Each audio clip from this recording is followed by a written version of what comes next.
وَلَقَدْ يَسَّرْنَا الْقُرْآنَ لِلذِّكْرِ فَهَلْ مِن مُّدَّكِرٍ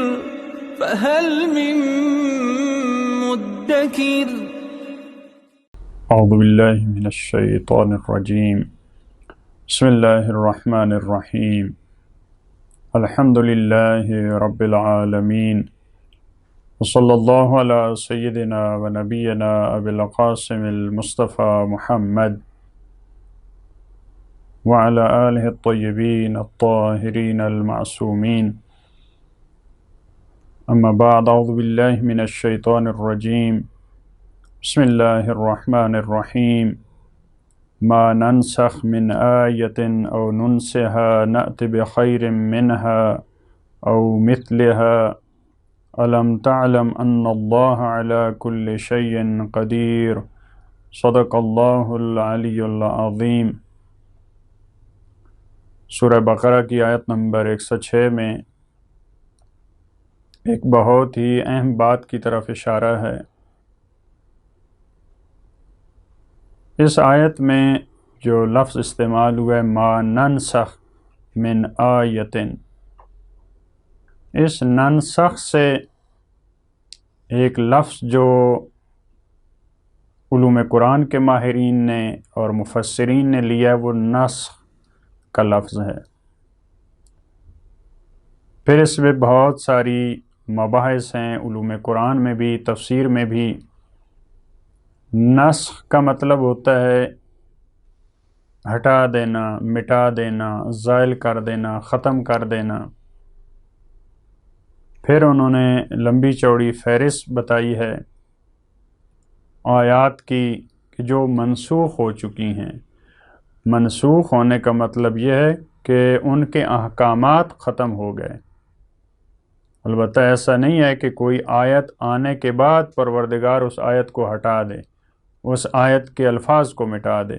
اس آیت کے الفاظ باقی ہیں، باقی رہیں گے قیامت تک، لیکن اس کے اندر جو موجود ہوتا ہے حکم، اس کو پھر پروردگار عالم تبدیل کر دیتا ہے، ہٹا دیتا ہے۔ اس کو علماء نے نسخ کہا ہے۔ البتہ یہاں بھی مختلف گروہ موجود ہیں، مختلف آراء موجود ہیں۔ ایک رائے تو یہ ہے کہ بالکل نسخ نہیں ہے۔ ایک شریعت کے اندر، اسلام کے اندر، قرآن کے اندر نسخ نہیں ہے۔ لہذا ہم اشارہ کریں گے کہ ان کی نگاہ میں یہ آیت کیا کہنا چاہ رہی ہے۔ لیکن جن کی نگاہ میں یہ آیت نسخ کو بیان کر رہی ہے، وہ کہتے ہیں کہ اسلام میں نسخ ہے، قرآن میں نسخ ہے، لیکن اس میں پھر مختلف مراحل ہیں، مختلف نظریات ہیں۔ بہت تعداد سے لے کر سینکڑوں آیات سے لے کر پھر ایک آیت تک بھی نظریات موجود ہیں۔ اتنی تعداد آیات منسوخ ہیں، پھر اتنی پھر ایک نظریہ یہاں تک آیا ہے کہ فقط جو آیہ نجوہ ہے، جو صدقہ دینے کی جس میں بات ہوئی تھی، رسول اللہ سے اگر بات کرنی ہے تو آپ صدقہ دیں پہلے پھر بات کریں، فقط کہا کہ یہ اس کے علاوہ کہیں اور نسخ نہیں ہے۔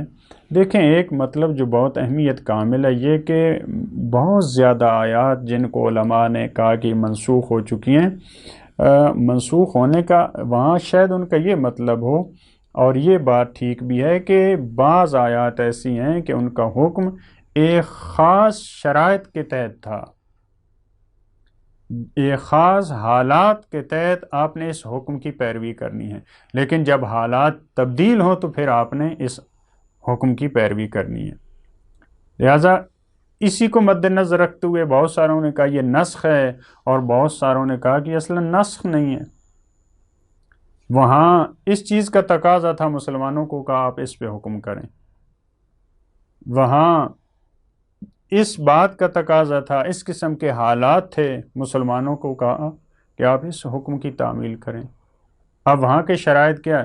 جہاں پہ ایسے ہوتا ہے مسلمان ایک ملک میں اکثریت میں ہیں، کہا کہ آپ نے اس حکم کو فالو کرنا ہے۔ ایک ایسے ملک میں ہیں جہاں کفار و مشرکین زیادہ ہیں، وہاں اگر کوئی مسلمان ہے وہ اپنے دینی احکامات پہ عمل کرنا چاہتا ہے تو اس کی اور شرائط ہیں۔ لہٰذا یہ بھی اسی طرح، لہٰذا اس نگاہ کی وجہ سے یہ یہاں پہ اختلافات موجود ہیں۔ اس آیت میں جو ما ننسخ من آیتن، دیکھیں یہاں پہ 3 قسم کے ہم معنی کر سکتے ہیں اس آیت کو مد نظر رکھتے ہوئے۔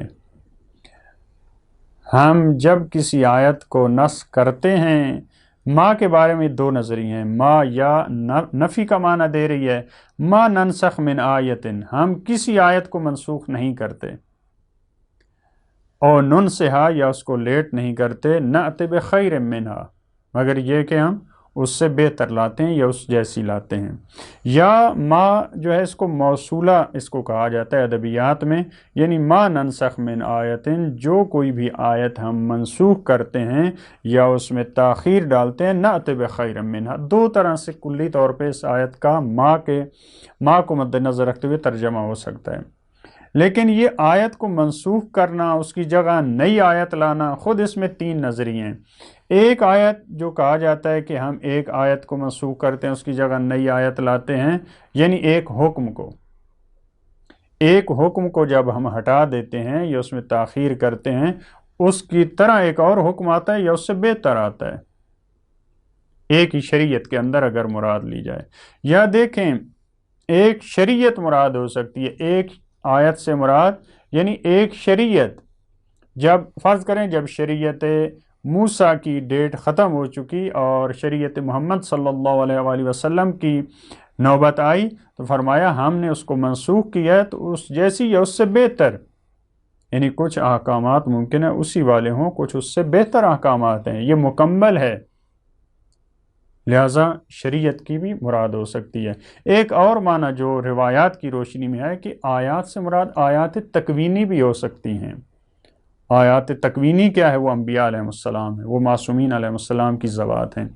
ان میں سے جب اللہ کی ایک نشانی زمین سے اٹھتی ہے، اسی کی طرح ایک اور نشانی یا اس سے بہتر ہم لے کے آتے ہیں۔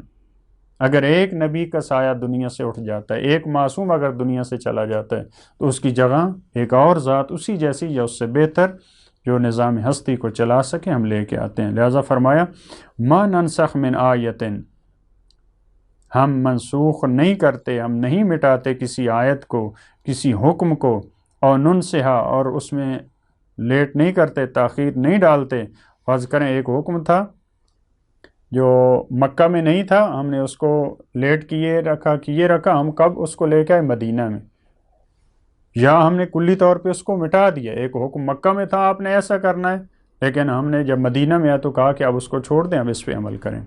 ناطب خیر منہا، ہم اس سے بہتر لے کے آتے ہیں، مثلہا، یا اس سے ملتا جلتا، مثل سے یہ مراد ہو سکتی ہے، اس سے ملتا جلتا ایک اور حکم لاتے ہیں۔ ہم نے کہا ان شرائط میں یہ کام کریں، اسی طرح کہ اگر ایک دوسرے شرائط، ایک میدان جنگ میں ہم نے کہا کہ اب یہ کام کریں، دوسرے اس سے ملتی جلتی شرائط تھیں تو ایک اور حکم اس میں ہم نے بھیجا۔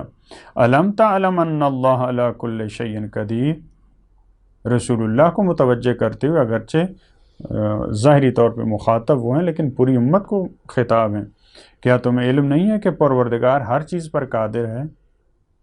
یہاں بعض یہ بھی بتاتے ہیں کہ یہودیوں کا، کیونکہ سیاق و سباق جو ہے انہی کے بارے میں ہے، کہ ان کا یہ اعتراض ہوتا تھا اگر تمہارا نبی، اگر تمہارا قرآن تورات کو مانتا ہے، حضرت موسیٰ کو مانتا ہے، تو پھر ان کی شریعت کو منسوخ کیوں سمجھتے ہیں، پھر اس کے احکامات پہ عمل کیوں نہیں کرتے؟ تو یہ جواب دیا گیا پروردگار ہر چیز پہ قادر ہے، پروردگار کے پاس یہ قدرت ہے، اتھارٹی ہے پروردگار کے پاس، ایک شریعت کو منسوخ کر دے، اس کی جگہ دوسری شریعت لے کے آئے، اس کے بعد احکامات کو منسوخ کر دے، اس کی جگہ نئے احکامات لائے، یہ ایک ہی شریعت کے اندر احکامات کو عارضی طور پہ وضع کرے۔ پھر دیکھیں پروردگار کو پہلے سے ان چیزوں کا علم ہوتا ہے، ہم جب ایک حکم کو وضع کرتے ہیں تو ممکن ہے ہم چند دنوں کے بعد اس کو تبدیل کر دیں، ہم کہیں کہ اس کے تو بہت سارے نقصانات ہیں، پروردگار کو پہلے سے علم ہے، لیکن ہماری کیونکہ مصلحت میں یہ ہوتا ہے، اس لیے مرحلہ بمرحلہ پروردگار ہمارے لیے احکام وضع کرتا ہے۔ الم تعلم، کیا تمہیں علم نہیں ہے؟ ان اللہ لہ ملک السماوات والارض، پروردگار زمین و آسمان کی بادشاہی اسی کے لیے ہے، اسی کے ہاتھ میں ہے سارا نظام۔